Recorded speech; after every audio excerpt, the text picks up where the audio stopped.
Right. Welcome to Prerona TV Canada. On behalf of Global Academy of Holistic Leadership and Coaching, we would like to welcome you our regular leadership speaker series. And today is our episode 52. And today's topic is leadership and ingenuity. And we are very happy, as usual, our regular speaker and trainer, Advocate Ziaur Rahman, is here with us. And he is CEO of IITM and adjunct faculty of Independent University. I now welcome Advocate Ziaur Rahman to continue his presentation. Thank you very much.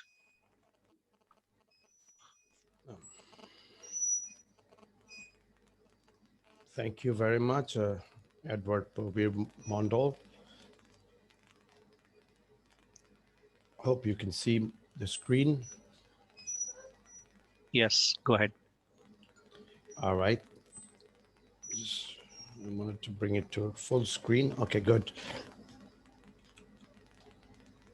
So today's topic is leadership and ingenuity.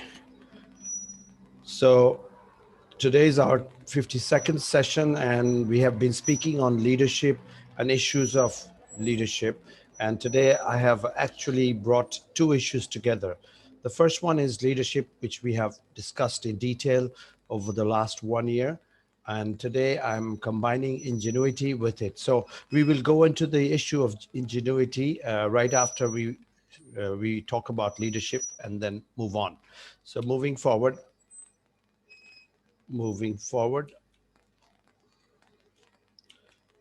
Sorry. Okay. I normally start off with some quotations. So today's quotation is by Ariel Garten. He says, you have to, in some ways, trust in the human spirit and in the human ingenuity. So what is he trying to say?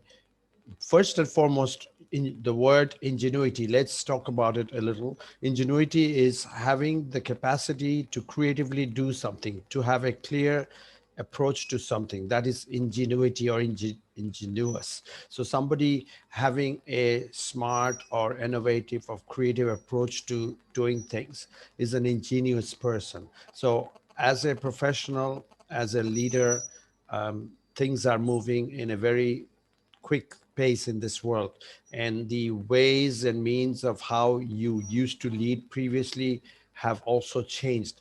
And with leadership, specifically in the arena of business and technology leadership, you have to be creative and ingenious at the same time.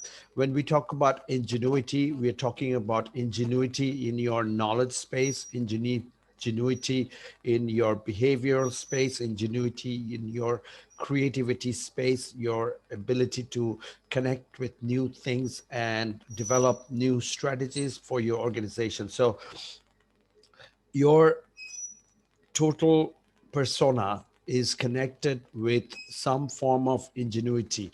If you don't have ingenuity or creativity or innovativeness within you, even if you try very hard, you will not succeed much in life, because leadership is no longer just driving people and motivating people. It's about how you build your organization, how you structure your environment, how you adopt new changes, how you bring in technology, how you bring in other people's skills together and innovatively and ingeniously connect these dots together and build the fabric of your organization. So it's a very important idea that you can't be just thinking in terms of compartmentalized components of leadership, that, okay, if I want to be a leader, I have to be good with my own knowledge and skills only. It's also your interpersonal skills, intrapersonal skills with people, so that in totality, you're moving forward as an organization. So ideally, a good leader will have to have the human spirit within himself or herself, and also the human ingenuity to move him or herself forward with the enterprise and other people in society. And you have to develop the very strong network with your stakeholder community. So moving forward, this is by Megan Smith. She says innovation comes out of great human ingenuity and very personal passions. So the two words, ingenuity and passions, are intricately connected through this definition, quotation. We have to have passion to drive ourselves forward. And when you have passion brings ingenuity into the fore, because it is through passion you're looking at things differently. You are always trying to develop yourself, so you're always looking at new ways of doing things. So automatically with passion you're driving creativity, or with passion you're driving innovation forward. With passion you're driving a clever perspective forward for your organization or for yourself. So you're always finding new scope, you're always finding new approach to building things. So as a professional, when you're always out there and tinkering with the new challenges of the world, and you're also finding new space and new tools and new approaches, what is happening is you are dealing with the small changes that are needed that can fire your organization to the next level. Small issues, but if you're creatively intertwining these small issues with your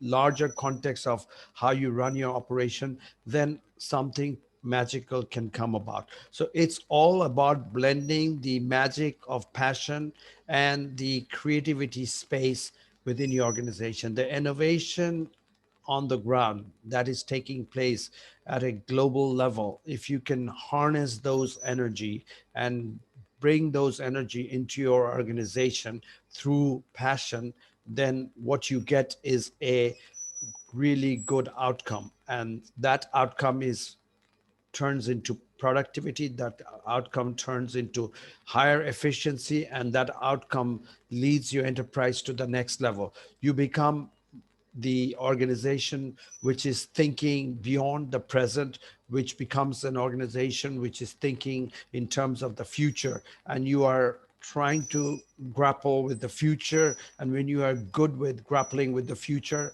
definitely you are moving ahead of your team members and ahead of your competitors out there. So being successful in life is also being out there leading your competition. People will relate to you that way. So everything that you bring out would become the standard. For example, given the example of Apple, given the example of Google, given the example of Microsoft and Facebook, let's say these are the technology driven organizations. So every time these companies are bringing out new products and services out in the market, people sort of very quickly relate to it. So if you are out there with from the rest of the people through your ingenuity and your passion, then ultimately the market will be lined up to actually address your new products and get ready for your new products. So if you look at the market space in the last 15, 20 years, and if you really look at Apple and some of these products, you will realize that the whole paradigm of designing products for the market has been turned upside down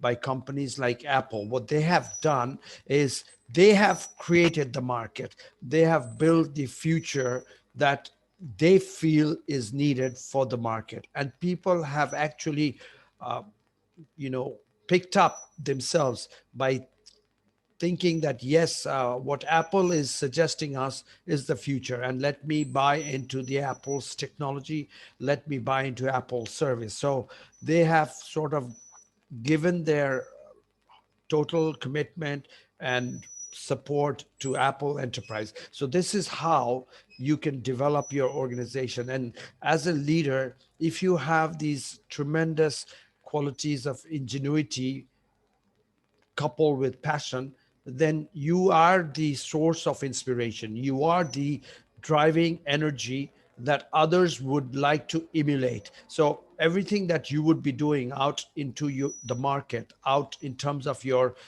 practice, business processes, people will relate to it, and you will set the tone of the competition. You'll set the tone of the industry. So your life will become much more easier. And this goes not only with your business environment, this also goes true with social and political leadership. If you drive your people with extreme passion and ingenuity, people will follow you no matter which country you come from, which type of uh, processes that you're using. People will relate to you and move with you forward. Moving forward, this is in relation to our Mahatma Gandhi, or what he suggested is non-violence is the greatest force at the disposal of mankind. It is mightier than the mightiest weapon of destruction devised by the ingenuity of man. This is in relation to devastation, but it has been considered in the idea or in the guise of ingenuity. So what he's saying is that what the non-violence is an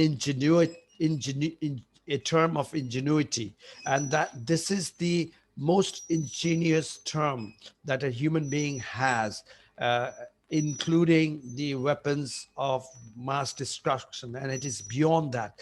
In other words, what he is emphasizing is the on the notion that ingenuity drives every society forward. If you have an ingenious mind, you can move out of all forms of devastation. You can change and transform societies. You can build the rich fabric of your society and civilization. So having an ingenuous mind, having ingenuity within you, can actually set yourself to be a leader in many respects. And in this case, Mahatma Gandhi had been talking about the political leadership, and we know that he was the champion spirit who spoke about the movement where you don't go into war in terms of the war of weaponry, but the war of convincing people through your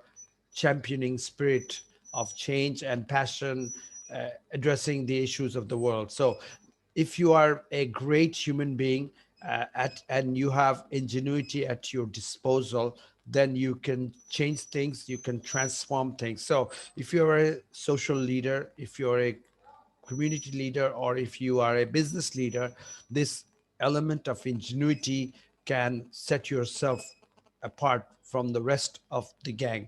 You can become a person of superior quality using the perspective and the energy of ingenuity in your affairs, and that will create the new enterprise that you are trying to build forward. So, your vision of being a responsible citizen, dealing with issues and challenges in an appropriate and peaceful manner, can actually create the new enterprise. And this is in regards to a country, or it is in regards to an organization. So, being passionate about building the rich fabric of your organization through ingenuity and creativity and an overall zest of life can deliver a wonderful outcome for the society and for your organization. So moving forward with this spirit, let's go into the next slide.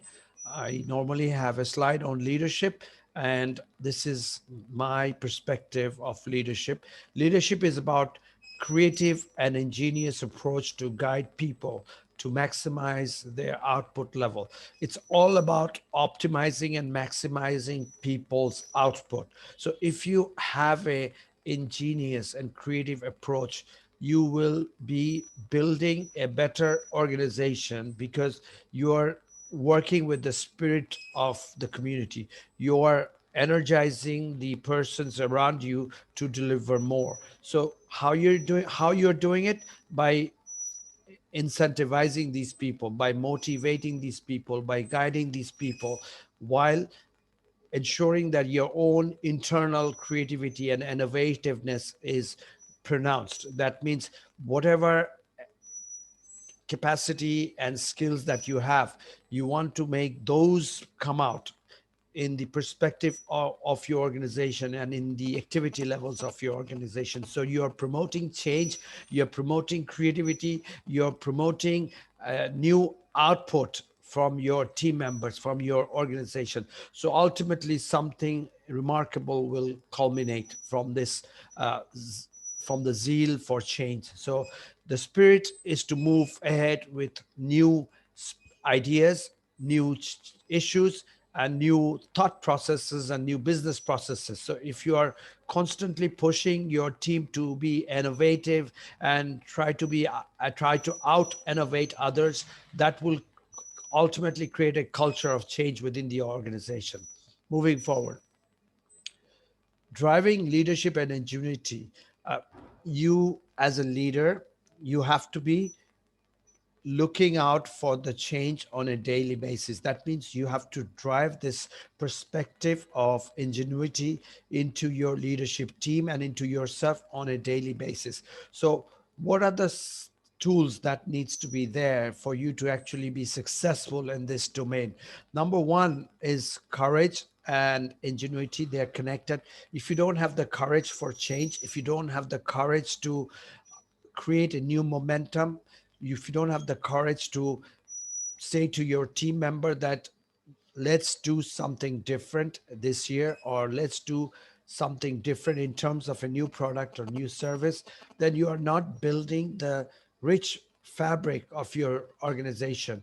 Maybe your organization has maybe your organization had a lot of internal talent that could have been optimized to create new products and services, but you did not have the necessary courage to push them in that direction. So you didn't have the ingenuity to move the enterprise forward. So you will not be able to drive your organization forward. So that's an important point, having the courage to move the enterprise forward. Second is extraordinary feat of ingenuity has to be built upon your enterprise. That means everyone must have this mental makeup that I need to innovate, I need to out innovate others, and I need to change myself, my philosophy, my thought process almost on a regular basis. So I have to have an evolving mindset. I have to build knowledge. I have to build new skills within my own organization, within my own team, and within my own personal domain. So if you are always out innovating with yourself, thinking that you need to challenge yourself daily, and what is it that something I can do differently or better for my organization, because it is the sum totality of all these creative endeavors and channeled by some guiding principle can create the new enterprise and move the enterprise from being a lackluster organization to something tremendously interesting in the next few years. And this can be channeled when a new CEO sometimes comes in. The old CEO might have had a certain level of commitment, but maybe that person was not as ingenious as this new person. So when the new blood comes into an organization, there is sometimes a revival of spirit. So that is the extraordinary feat of ingenuity that can be harnessed and pushed forward for the enterprise or for any community to do well. Then comes the leadership risk and ingenuity, this continuum. Your leadership has to be strengthened by taking risks, but by also taking risk, your leadership will also may also falter. So you have to balance your leadership with taking risk through an ingenious way. That means it has to be creative, it has to be out innovating in the market space in which you're working, but at the same time it has to be you have to be responsible as a leader as not to capsize the boat. So sometimes innovation and creativity can actually turn things in the wrong direction as well. You may be thinking that this new process or this new idea is going to bring you rich rewards, but ultimately it failed flat on your face. That may actually really be a disincentive to your entire team, and this can actually create other kinds of negativity within your organization, and the spirit of spirit of this creativity and challenge would actually be halted for some period. So you have to be very careful as to build this leadership platform, saying that look, we have to take risks. We may fall, we may falter, but yet we have to take on the risk and try for something better. This time it didn't work properly. Next time, let's plan better and execute better, and we come up with an ingenious new product and service. So that type of mindset, that type of vision has to be pushed into, and that type of spirit has to be pushed into your organization on a regular basis. So this continuum of leadership, taking risk, and ingenuity has to be always practice with a proper and effective mindset. That is how you will drive your leadership forward. And the last point, but not the least, we talked about it in all the three previous points, is the spirit of innovation. Challenging yourself for the new changes on a daily basis would be the culture of innovation within your organization. So if your organization is built around the very motive and organizational culture of innovation, we talked about organizational culture previously. So it is the culture of innovation that you want to inculcate within your enterprise. If that is the case, then ultimately things will start to evolve. You might think that it's not working initially. You have to be persistent. You have to drive this energy and this passion forward. So you must be embedding a level of passion with a level of excitement and innovation while challenging the old on a daily basis. If you do that on a regular basis, ultimately your organization will start to deliver more. It will start building new communities of new, let's say, product and service clusters, and it will be expanding. Even your product lines will start to evolve because of your newness in your thought process. So every few months you might have a new product or services that you can roll out. There are companies in this world, for example, 3M Corporation, it's known as Imation, I believe these days. They are rolling out new products and services on a regular, sort of a regular 6-month period or so. So I know for sure, I was reading an article a few months back, and it was written in that article that since its inception, it's a very old company, many, many decades old, but it had actually spawned more than 30, 40,000 products and services. Many of these products did not survive, but many did survive. And that is how the company of a few people had turned into a global corporate conglomerate. So how did that happen?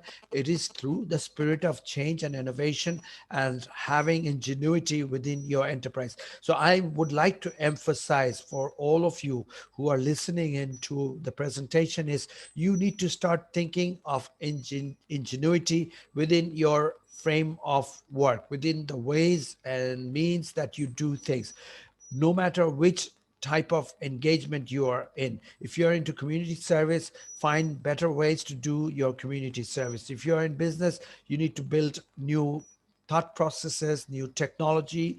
You need to embrace new skill sets. You need to channel new skill sets, and you have to build the innovative enterprise that way. And that will be the ultimate outcome that will build the leadership for your organization. Moving forward, building an innovative organization is a challenge that has been there since eternity. No organization can say that we have developed our organization to such a level that we really don't need to change any further. That would be a foolish remark. Due to this change in society, due to the advancement of technology, every organization will have to build new tools, new perspective, new business processes, and that way they can remain confident that their products and services are okay for this timeline.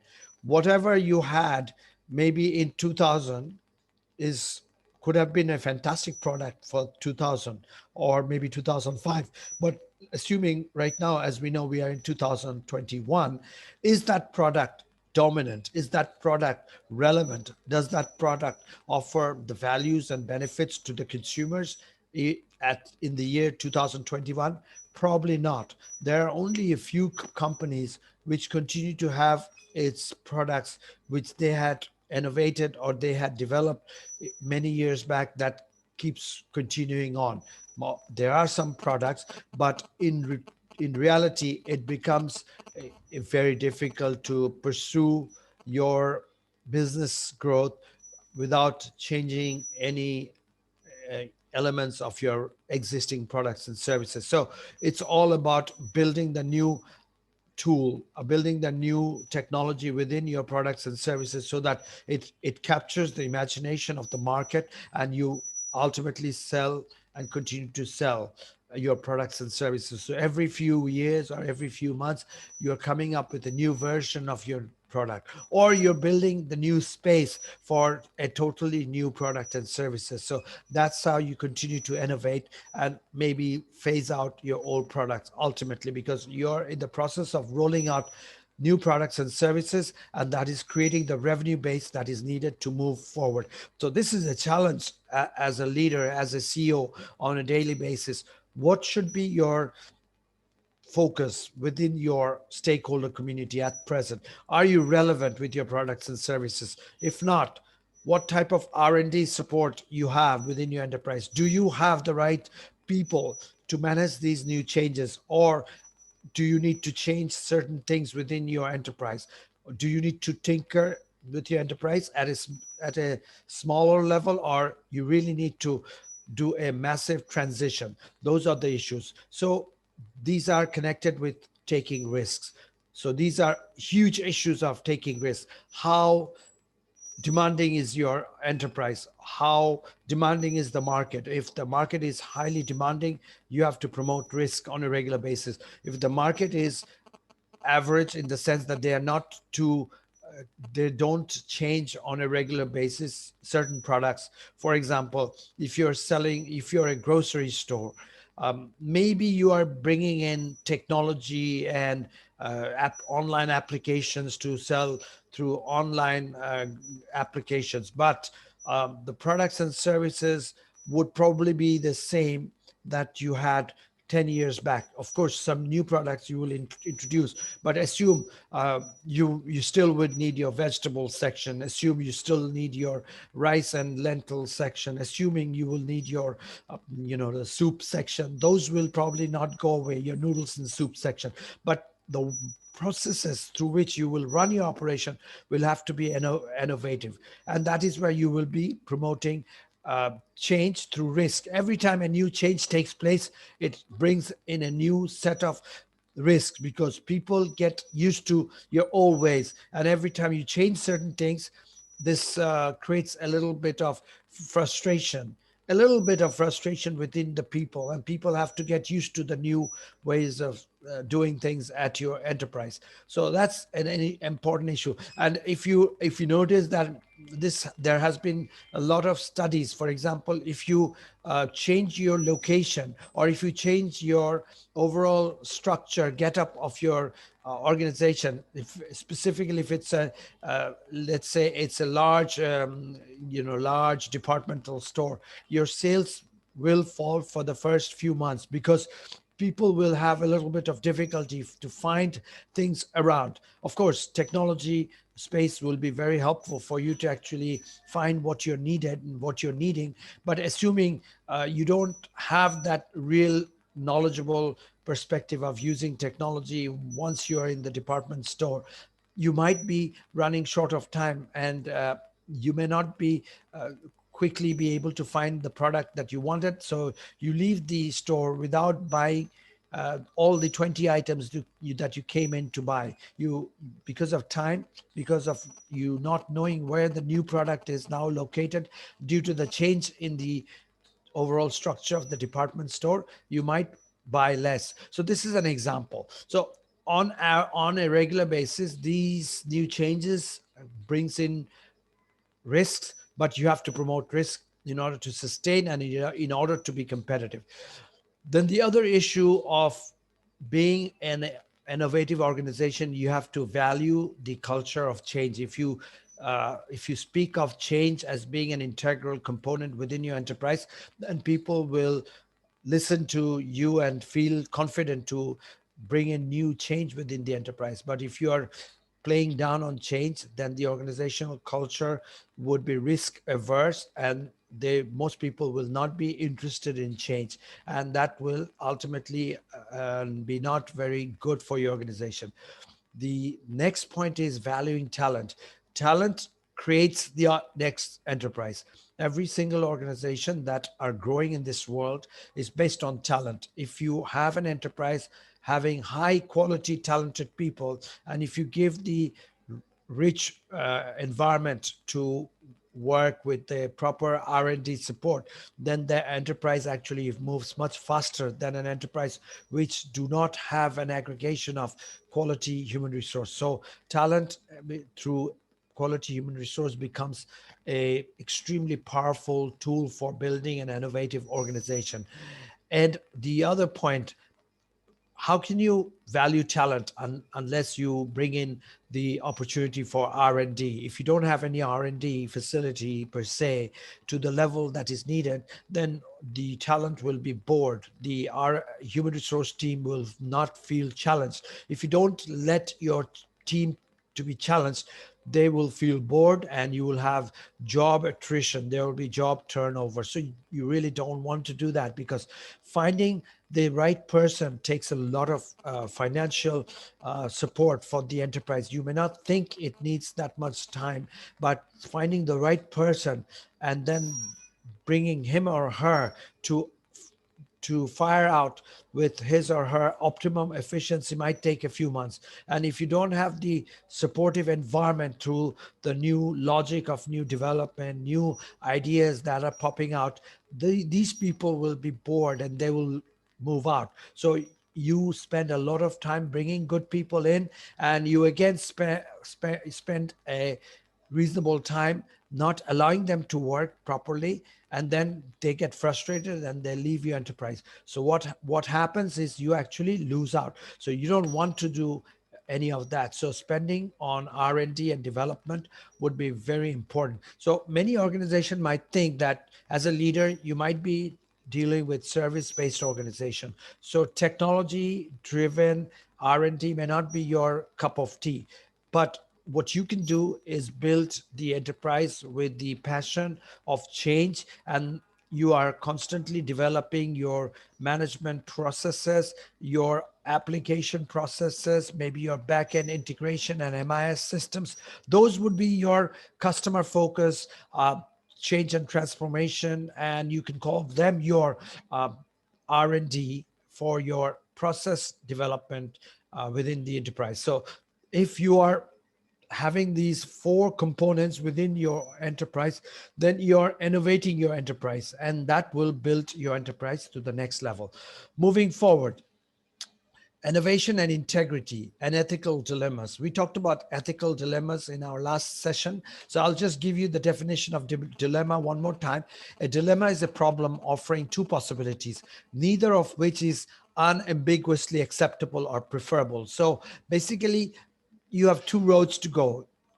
You have the road to go on the right and the road to go on the left, and you are confused as to which is the right road to go, because there is no clear understanding of this is the better road or this is the better road. So you will be in a paradox, in a confusion, in a state of like disarray, thinking that should I go this way or should I go that way. So these are ethical dilemmas that can also take place with regards to products and services. For example, if you're telling all your team members that you are a best cost strategy company, and then you are pushing your people to buy the cheapest resources, raw materials to your organization, then the people within your organization may fall into a particular dilemma. They know that reducing cost is an important issue, but at the same time, since you're talking about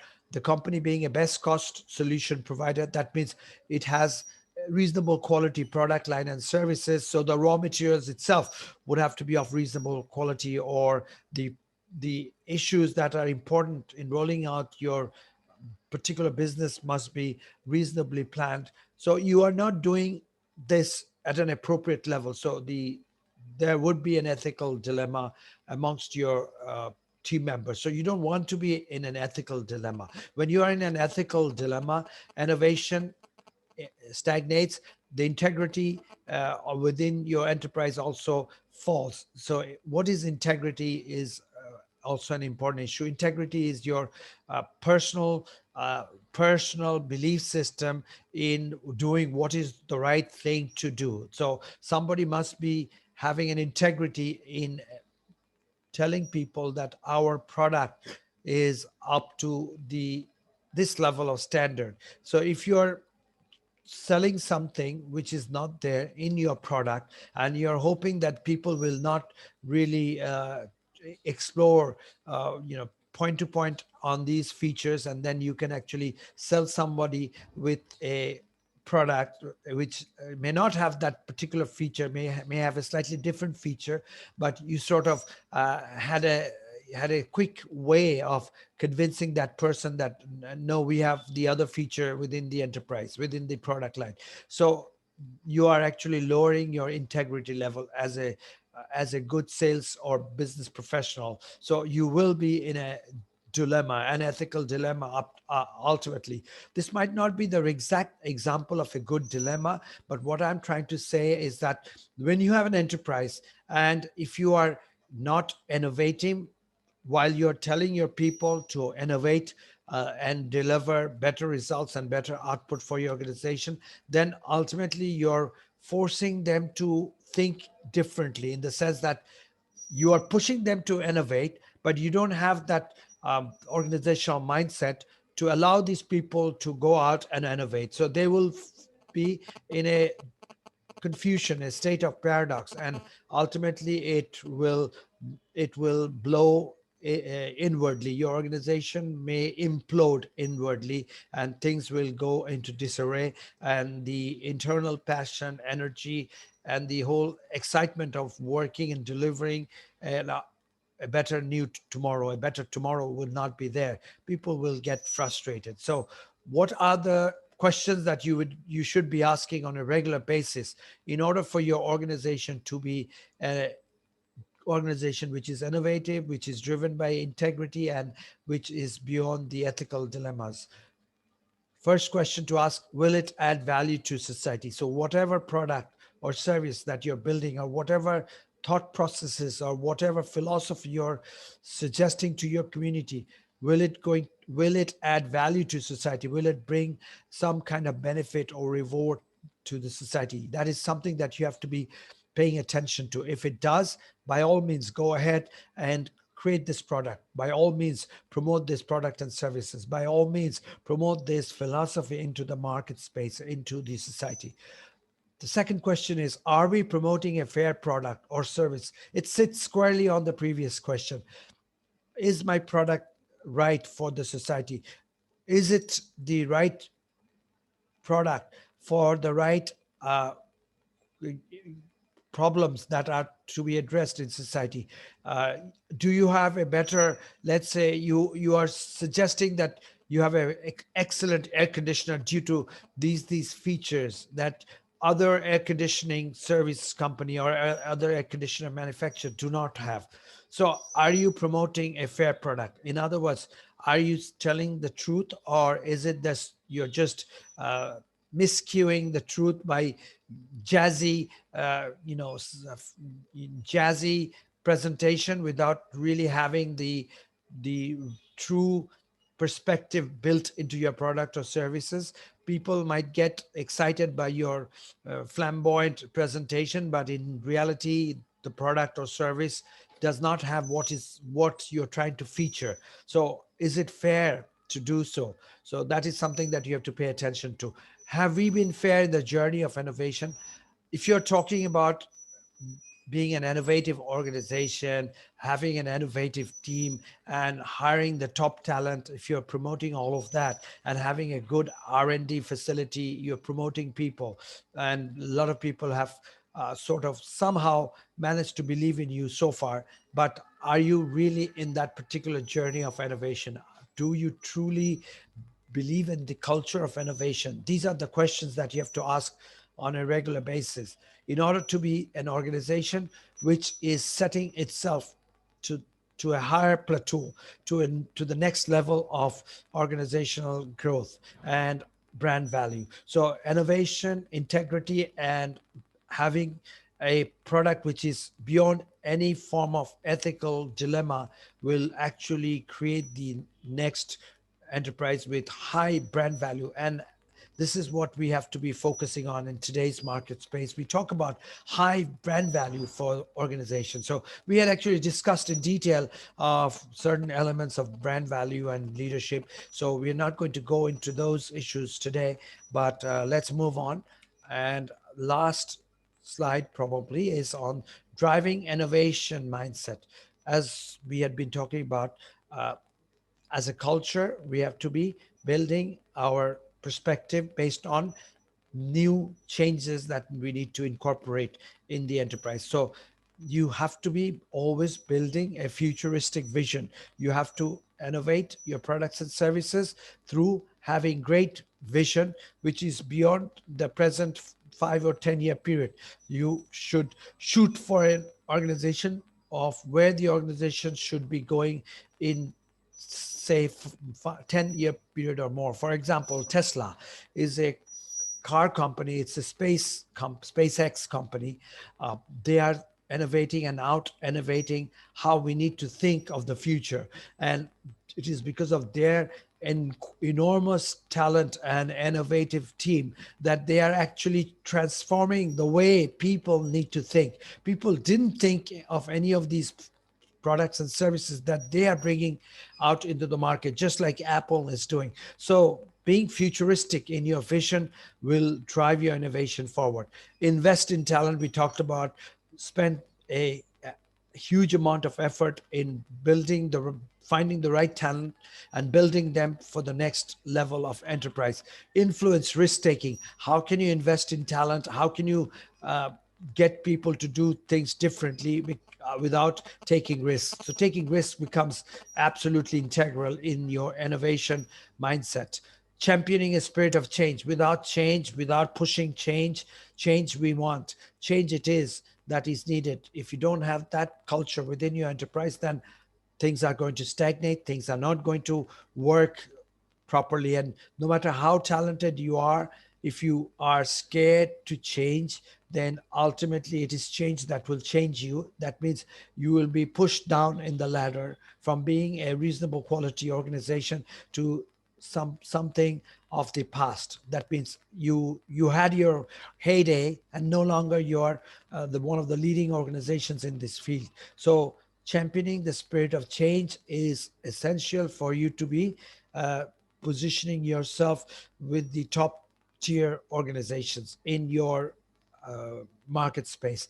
And the last but not the least, again, if you don't communicate these issues, these perspectives within your team member on a regular basis, they might be confused. So it is the ultimate focus of a great manager, whether at the divisional level or whether at the organizational or at the top leadership level, that you have to convey this perspective of communication on a regular basis. Everybody needs to be on the same page. Everybody needs to have a reasonable understanding of where the enterprise is going and what is it that we represent and how we are going to go there. So the vision has to be clarified in a reasonably easy fashion to almost everyone within the organization. So if you ask a junior engineer or a management person within the enterprise, and that person, if that person cannot tell what is the true purpose of this organization, then obviously you have not been able to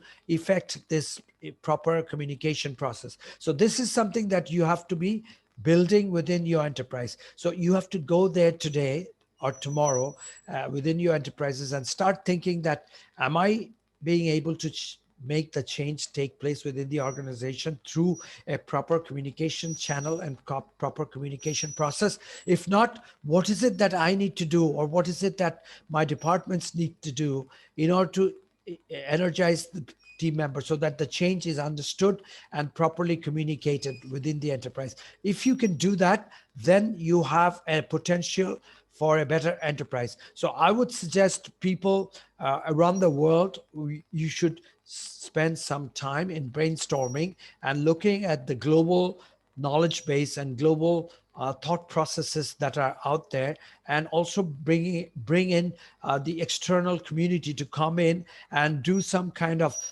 exercise with your top management to realize where you are in terms of your strategic positioning, and whether you have been able to strategically articulate the future state that is needed. And once you have articulated your future state as an enterprise, are you gearing up for the potential, the quality enterprise that you are planning to bring forward? So all these little things, but once tied and roped together, will create the wonderful enterprise that you are dreaming of. So the dream has to be dreamt aloud with your team members, and that will create the new uh, wonderful outcome for your organization moving forward.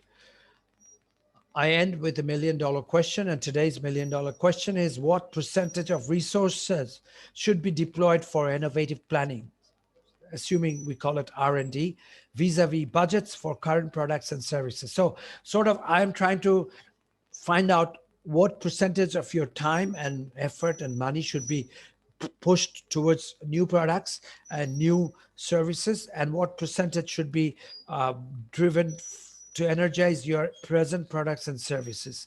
So this is a interesting question, and it again brings a little bit of dilemma, because if you are spending a lot of time your present products and services, you're actually taking away resources from the future.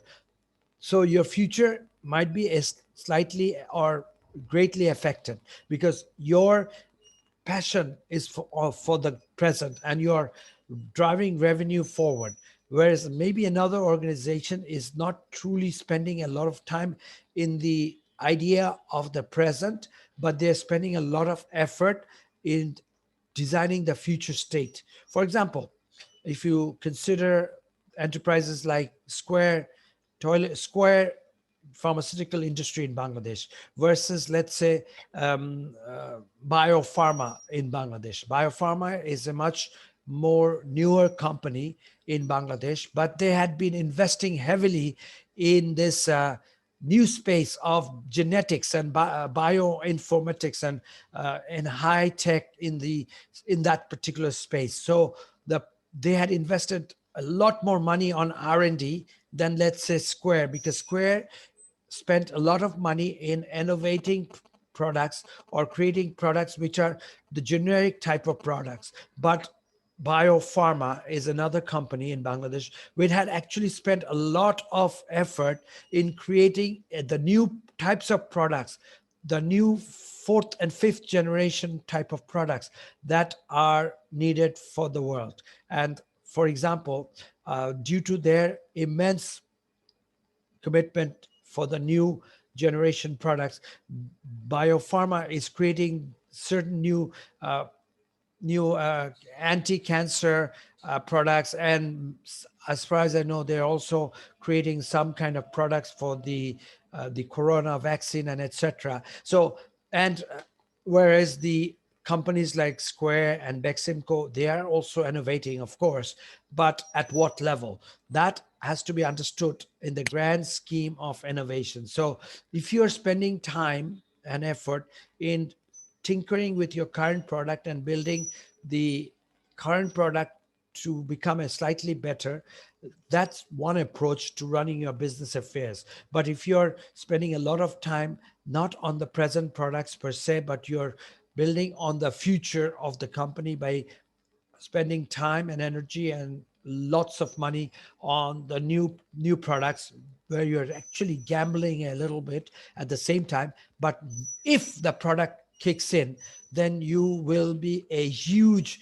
revenue driving enterprise in the let's say 3 to 5 years. So what would be your perspective? That is something you have to decide as a CEO or as the top management within the enterprise and the board of directors. You have to formulate what level of commitment you should have for the present and for the future. There's no particular answer, but one rule of thumb is that when the industry is shifting very quickly, example is the in let's say in the biotechnology field, example in the ICT technology field, example in the agro technology and agro processing field, examples in the genetics field. If things are moving very quickly, then innovation planning and R&D should have a fairly large budget. But if you're in an industry where things are not moving so quick, then maybe you should spend more time in your current products and services.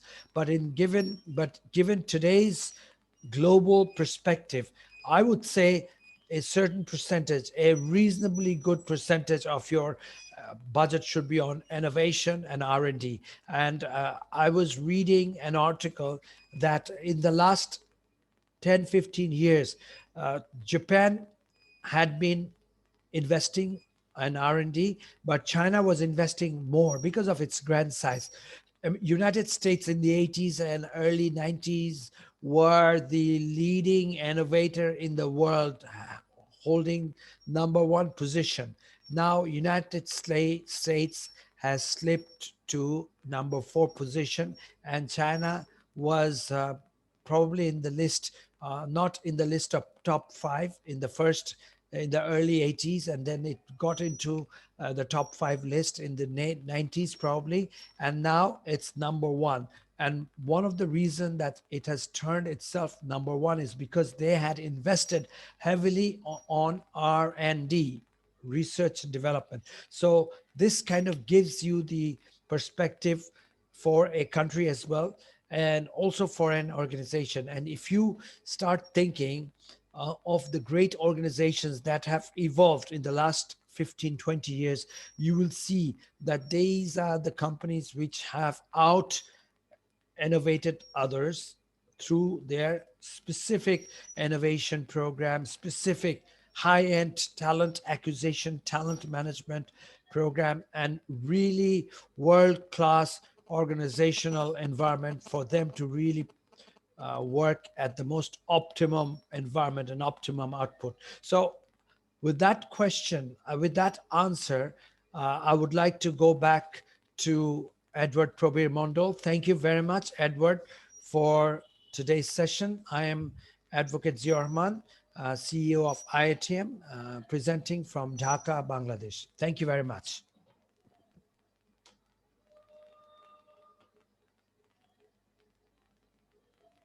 Right. Thank you, Advocate Ziaur Rahman. With that, we conclude our 52 episode of Leadership Speaker Series. And as you know, that we every week we are conducting this session.